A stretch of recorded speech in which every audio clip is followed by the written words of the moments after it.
Hello friends, बहुत बहुत स्वागत है आप सभी का एक बार फिर से टीचर सॉल्यूशन के यूट्यूब चैनल पे। तो यूपी बीएड एंट्रेंस एग्जाम 2022 की सीरीज़ में आज हम आपके करेंगे सामान्य ज्ञान के वो क्वेश्चंस जो 2012 यूपी बीएड एंट्रेंस एग्जाम में आपके पूछे गए थे। तो आज ये इसका पार्ट 2 रहने वाला है और पार्ट 2 में मैं आपके 26 से लेके 50 तक के क्वेश्चन आज आपके कराने वाला हूँ। पार्ट 1 हमने इसका कंप्लीट कर लिया है जिसमें हमने 1 से लेके 25 तक के क्वेश्चन किए थे। क्वेश्चंस काफ़ी अच्छे थे और ये भी क्वेश्चंस आपके काफ़ी अच्छे हैं। तो 50 में से तो आपका टारगेट जो होना चाहिए वो 50 में से 50 का होना चाहिए। सभी क्वेश्चंस के आंसर आपको करने हैं। तो चलिए जल्दी से बिना टाइम वेस्ट के वीडियो को स्टार्ट करते हैं। अगर आप हमारे चैनल पर न्यू हैं तो प्लीज़ चैनल को सब्सक्राइब कर लीजिएगा ताकि आपके पास वीडियो की नोटिफिकेशन पहुंच जाए। और वीडियो को लाइक आप बाद में करना, वीडियो को देखने के बाद अगर आपको वीडियो अच्छी लगे तो ऑल द बेस्ट। आपको सभी क्वेश्चन के आंसर करने हैं जल्दी से। तो चलिए करते हैं वीडियो को स्टार्ट। क्वेश्चन नंबर 126 यानी कि आपकी स्क्रीन पर है। क्वेश्चन नंबर 26 देखिए क्या लिखा है कि 1930 के भारतीय स्वतंत्रता आंदोलन का संबंध किससे है। तो आपको बताना है कि 1930 में वो इनमें से कौन सा भारतीय स्वतंत्रता आंदोलन हुआ था। तो आपको जल्दी से इसका आंसर करना है। ऑप्शन नंबर ए है आपका दांडी मार्च, बी है आपका जलियांवाला बाग नरसंहार, सी है बंग भंग आंदोलन और डी है चौरी चौरा घटना। तो जल्दी से बताइए कि 1930 में कौन सा आपका स्वतंत्रता आंदोलन हुआ था। आंसर करेगा क्वेश्चन नंबर 26 का। तो जो भी स्टूडेंट क्वेश्चन नंबर 26 का आंसर ए कर रहे हैं वो बिल्कुल राइट आंसर कर रहे हैं, यानी कि दांडी मार्च जो है आपका सन 1930 में हुआ था। अब थोड़ा बहुत आपको दांडी मार्च के बारे में पता होना चाहिए कि दांडी मार्च जो है आपका सन 1930 में हुआ था। दांडी मार्च किसने स्टार्ट किया था? वो क्या था आपका महात्मा गांधी ने। महात्मा गांधी द्वारा आपका दांडी मार्च स्टार्ट हुआ था और ये आपका कितने दिन की यात्रा थी? ये आपकी 24 दिन तक ये आपका चला था, यानी कि जो यात्रा थी पूरी 24 दिन की थी। और ये कितनी लंबी थी? और ये 200 मील की आपकी यात्रा थी। 200 मील ये पैदल चले थे दांडी मार्च में, ठीक है। 200 मील की यात्रा थी, 24 दिन की पूरी यात्रा थी। अब ये जो और भी वो हैं आपके आंदोलन काफ़ी इंपॉर्टेंट आपको पता होना चाहिए। जलियांवाला बाग नरसंहार आपका कब हुआ था? तो जलियांवाला बाग नरसंहार आपका हुआ था 13 अप्रैल 1919 को। तो 13 अप्रैल 1919 को आपका जलियांवाला बाग नरसंहार हुआ था, ये भी आपको पता होना चाहिए। चौरी चौरा घटना भी आपको पता होना चाहिए क्योंकि काफ़ी इंपॉर्टेंट वो है आंदोलन ये भी। तो ये चौरी चौरा घटना जो आपकी हुई थी ये हुई थी आपकी 4 फरवरी 1922। 4 फरवरी 1922 को आपकी चौरी चौरा घटना हुई थी, ठीक है। अब ये बंग भंग आंदोलन भी आपको पता होना चाहिए। बंग भंग आंदोलन हुआ था आपका 7 अगस्त 1905 को। 7 अगस्त 1905 को। तो ये सब आपको पता होना चाहिए, काफ़ी ज़्यादा डिटेल आपको पता होनी चाहिए अगर आपको गवर्नमेंट कॉलेज चाहिए। तो चलिए आगे बढ़ते हैं। नेक्स्ट क्वेश्चन, क्वेश्चन नंबर 27 आपकी स्क्रीन पर है। देखिए क्या लिखा है। भारतीय इतिहास में बाजार नियंत्रण नीति के लिए कौन प्रसिद्ध है? तो आपको बताना है कि भारतीय हिस्ट्री में यानी कि किसकी सबसे अच्छी बाजार नियंत्रण पॉलिसी थी। Option A Balban, B Akbar, C Shershah या डी अलाउद्दीन खिलजी। जल्दी से क्वेश्चन नंबर 27 का आंसर करिएगा। तो जो भी स्टूडेंट क्वेश्चन नंबर 27 का आंसर कर रहे हैं ऑप्शन डी यानी कि अलाउद्दीन खिलजी इसका राइट आंसर है, यानी कि अलाउद्दीन खिलजी आपका क्वेश्चन नंबर 27 का एकदम राइट आंसर है। तो चलिए आगे बढ़ते हैं। क्वेश्चन नंबर 28 आपकी स्क्रीन पर है। हुमायूं नामा के लेखक कौन हैं? हुमायूं नामा के लेखक आपको बताना है कौन हैं। तो ऑप्शन है ए हुमायूं, बी गुलबदन बेगम, सी इनायत खान, डी अहमद यादगार। तो जल्दी से क्वेश्चन नंबर 28 का आंसर करिएगा। तो क्वेश्चन नंबर 28 का जो आपका आंसर है वो है आपका ऑप्शन नंबर बी आपका गुलबदन बेगम। तो हुमायूं नामा जो लिखी है वो लिखी है गुलबदन बेगम ने, है ना। ये भी आपको पता होना चाहिए। तो जो भी स्टूडेंट ऑप्शन बी आंसर कर रहे हैं 28 का उनका आंसर बिल्कुल राइट है। आगे बढ़ते हैं। नेक्स्ट क्वेश्चन, क्वेश्चन नंबर 29 आपकी स्क्रीन पर है। जल्दी से इसका आंसर करिएगा। तो क्या लिखा है देखिए। सौरमंडल का सबसे बड़ा ग्रह कौन सा है? तो सौरमंडल का आपको सबसे बड़ा ग्रह बताना है। काफ़ी ईजी क्वेश्चन है और पेपर में ये आपके आ भी सकता है, इंपॉर्टेंट क्वेश्चन भी है। तो चलिए आपके ऑप्शन है। ऑप्शन ए बुध, बी शुक्र, सी मंगल या डी बृहस्पति। जो जल्दी से बताइएगा क्वेश्चन नंबर 29 का आंसर। तो जो भी स्टूडेंट क्वेश्चन नंबर 29 का आंसर डी कर रहे हैं बृहस्पति, उनका बिल्कुल राइट आंसर है, यानी कि जो सौरमंडल का सबसे बड़ा ग्रह है वो है आपका शुक्र। बुध क्या है? बुध आपका सबसे छोटा ग्रह है। बुध आपका सबसे छोटा ग्रह है और शुक्र क्या है? आपका चमकीला ग्रह है। शुक्र आपका चमकीला ग्रह है। ये सब भी आपको पता होना चाहिए। आगे बढ़ते हैं। Next question, question number 30। प्रारंभ में अकबर का संरक्षक कौन था? तो आपको बताना है कि प्रारंभ में जो अकबर का संरक्षक था वो इनमें से कौन था। आपके ऑप्शन हैं ए हेमू, बी फैजी या सी अब्दुल फजल या डी बैरम खान। तो क्वेश्चन नंबर 30 का आंसर करिएगा जल्दी से। तो जो भी स्टूडेंट क्वेश्चन नंबर 30 का आंसर कर रहे हैं डी बैरम खान, बिल्कुल उनका राइट आंसर है, यानी कि बैरम खान जो था वो अकबर का प्रथम प्रारंभ संरक्षक था, ठीक है। और अकबर ने बैरम खां को कौन सी उपाधि दी, ये भी आपको पता होना चाहिए, खान ए खाना। तो खान ए खाना की उपाधि दी थी अकबर ने किसको, बैरम खां को, है ना। ये भी आपको पता होना चाहिए। और पहला संरक्षक जो था बैरम खां था, अकबर खां। आगे बढ़ते हैं next question, question number 31। Question देखिए क्या लिखा है, निम्नलिखित में से कौन एक लोक नृत्य है। तो ये आपको बताना है कि इनमें से कौन एक लोक नृत्य है। तो ऑप्शन है आपके ए ओडिसी, बी बिहू, सी मणिपुर, ये देखो मणिपुर लिखा है तो ये मणिपुरी कर लो इसको, मणिपुर तो हमारा राज्य है, तो मणिपुरी, या डी भरतनाट्यम। जल्दी से बताइए कि इनमें से कौन एक लोक नृत्य है। काफ़ी अच्छा क्वेश्चन है, क्वेश्चन ये आपका आ सकता है। क्वेश्चन नंबर 31 का आंसर करिएगा। तो जो इसका राइट आंसर है आपका लोक नृत्य वो है आपका बिहू। बिहू आपका इसका राइट आंसर होगा। और बिहू कहाँ होता है, बिहू आपका असम राज्य में होता है, ठीक है। जो एक आपका लोक नृत्य है वो इसमें से बिहू है। बाकी ये तीन क्या हैं, फिर तीन जो हैं आपके, ये आपके शास्त्रीय नृत्य हैं। तीनों जो हैं आपके शास्त्रीय नृत्य हैं। ओडिसी, मणिपुरी और भरतनाट्यम आपके शास्त्रीय नृत्य में आते हैं, और बिहू आपका लोक नृत्य में आता है जो कि असम राज्य में होता है। आगे बढ़ते हैं नेक्स्ट क्वेश्चन, क्वेश्चन नंबर 32 आपकी स्क्रीन पर है। शार्क का मुख्यालय कहाँ स्थित है। तो आपको बताना है शार्क यानी कि जिसको दक्षेश भी बोला जाता है, तो आपको बताना है शार्क का मुख्यालय कहाँ है। ऑप्शन ए इलाहाबाद में, ऑप्शन बी थिम्पू में, सी काठमांडू में, या डी बेंगलोर में। जल्दी से इसका राइट आंसर करिएगा। तो इसका जो राइट आंसर है आपका 32 क्वेश्चन का आपका है सी काठमांडू, नेपाल। तो काठमांडू कहाँ है आपको ये भी पता होना चाहिए, काठमांडू है आपका नेपाल में। ये सब भी आपको पता होना चाहिए। और काठमांडू में क्या है आपका, शार्क का हेडक्वार्टर है, यानी कि शार्क का मुख्यालय है। आगे बढ़ते हैं next question, question number 33। A nation is making के लेखक कौन हैं। क्वेश्चन नंबर 33 है आपके, ए नेशन इज मेकिंग के लेखक कौन हैं। ए सुरेंद्रनाथ बनर्जी, बी बाल गंगाधर तिलक, सी दादा भाई नौरोजी, या डी फिरोज शाह मेहता। जल्दी से आंसर करिएगा क्वेश्चन नंबर 33 का। तो जो इसका क्वेश्चन नंबर 33 का आंसर होगा वो होगा आपका ए सुरेंद्रनाथ बनर्जी। तो जो भी ऑप्शन नंबर ए 33 का आंसर कर रहे हैं उनका आंसर बिल्कुल राइट है। तो a nation is making Surendranath Banerjee की पुस्तक है। आगे बढ़ते हैं नेक्स्ट क्वेश्चन, क्वेश्चन नंबर 34 आपकी स्क्रीन पर है। काफ़ी अच्छा क्वेश्चन है, ध्यान से पढ़िएगा। निम्नलिखित में से कौन सुमेलित नहीं है। तो आपको बताना है, ये पेयर हैं आपके, तो इनमें से कौन गलत है वो आपको बताना है। ऑप्शन ए लॉर्ड रिपन जो कि है हंटर कमीशन से, और बी लॉर्ड हेस्टिंग जो है आपका पिंडारी युद्ध से, लॉर्ड कर्जन जो है बंग विभाजन से, और विलियम बेंटिंग है आपका राज्य अपहरण नीति से। तो आपको बताना है कि कौन सा इसमें से गलत है। जल्दी से आंसर करिएगा क्वेश्चन नंबर 34।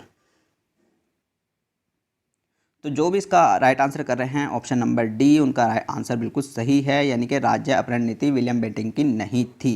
तो राज्य अपहरण नीति किसकी थी आपको ये भी आपको पता होना चाहिए। तो जो राज्य अपहरण नीति थी वो आपकी थी लॉर्ड डलहौजी की। लॉर्ड डलहौजी की नीति थी राज्य अपहरण नीति, है ना। तो ये इसका राइट आंसर होगा ऑप्शन नंबर डी। आगे बढ़ते हैं नेक्स्ट क्वेश्चन, क्वेश्चन नंबर 35। पंचवर्षीय योजना की प्रारूप की रूपरेखा किसके द्वारा तैयार की जाती है। यानी कि पंचवर्षीय योजना की जो प्रारूप की रूपरेखा है वो कौन तैयार करता है आपको वो बताना है। ऑप्शन है आपके ए वित्त मंत्रालय, बी राष्ट्रीय विकास परिषद, सी योजना आयोग, या डी प्रधानमंत्री सचिवालय। जल्दी से इसका आंसर करेगा क्वेश्चन नंबर 35 का। तो क्वेश्चन नंबर 35 का जो भी सी आंसर कर रहे हैं योजना आयोग, उनका आंसर बिल्कुल सही है। वैसे अब योजना आयोग आपका क्या हो चुका है, नीति आयोग, है ना। योजना आयोग आपका अब नीति आयोग में बदल दिया गया है। आगे बढ़ते हैं next question, question number 36। Oscar पुरस्कार किसकी सर्वोत्तमता से संबंधित हैं। यानी कि ऑस्कर पुरस्कार किस लिए दिए जाते हैं, किस क्षेत्र में दिए जाते हैं ऑस्कर पुरस्कार, ये आपको बताना है। जल्दी से आंसर करिएगा, काफ़ी इजी क्वेश्चन है। Question number 36। ए साहित्य, बी विज्ञान, सी पत्रकारिता, या डी फिल्म। तो जो भी इसका आंसर कर रहे हैं डी फिल्म, उसका आंसर बिल्कुल राइट है 36 का ऑप्शन नंबर डी, यानी कि फिल्म ऑस्कर दिए जाते हैं फिल्म में, है ना। फिल्म के लिए आपके ऑस्कर आपके दिए जाते हैं। आगे बढ़ते हैं नेक्स्ट क्वेश्चन, क्वेश्चन नंबर 37। भारतीय संविधान की किस धारा में सभी बच्चों को 14 साल तक की उम्र तक मुफ्त और अनिवार्य प्राथमिक शिक्षा देने का प्राविधान है। तो आपको बताना है कि जो 14 साल तक की मुफ्त शिक्षा दी जाती है वो किस धारा के अंदर दी जाती है भारतीय संविधान में। ए धारा 302, बी धारा 45, या सी धारा 14, या डी धारा 40। आपको जल्दी से आंसर करना है क्वेश्चन नंबर 37 का। तो जो भी स्टूडेंट क्वेश्चन नंबर 37 का आंसर कर रहे हैं बी धारा 45, उनका आंसर बिल्कुल राइट है। यानी कि धारा 45 के अंतर्गत 14 साल तक के बच्चों को मुफ्त शिक्षा आपकी दी जाती है। और अगर पूछ ले कि किस संविधान संशोधन के अनुसार ये दी जाती है, तो 86वां संविधान संशोधन, 86वां, ये भी आपको याद रखना है, 86वां संविधान संशोधन हुआ था इसके लिए, ठीक है।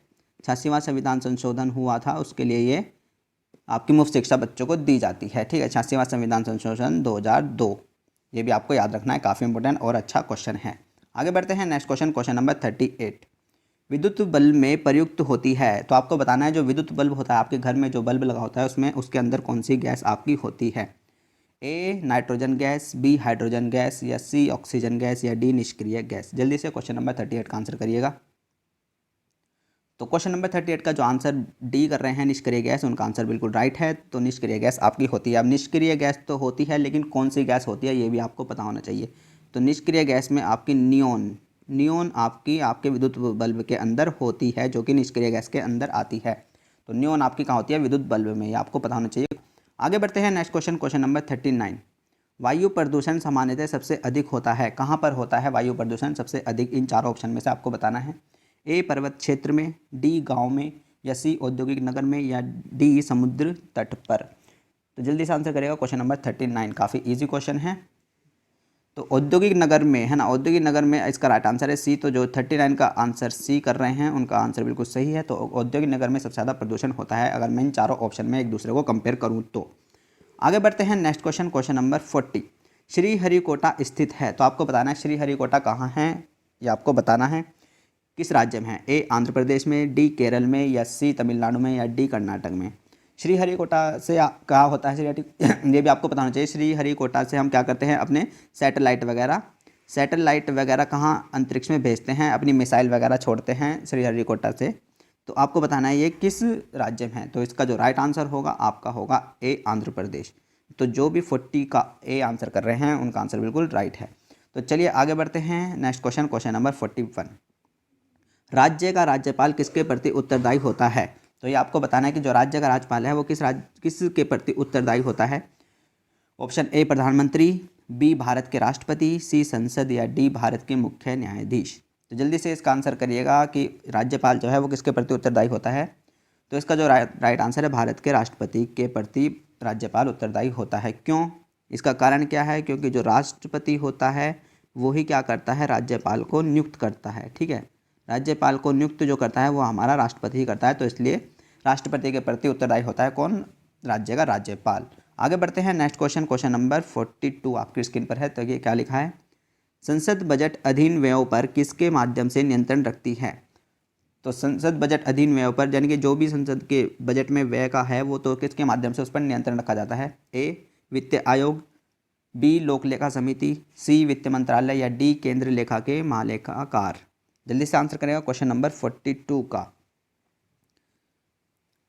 क्वेश्चन नंबर 42 का जो राइट आंसर है वो है आपकी लोक लेखा समिति। लोक लेखा समिति ही क्या करती है, व्ययों पर नियंत्रण रखती है जो कि संसद के बजट में दिए जाते हैं।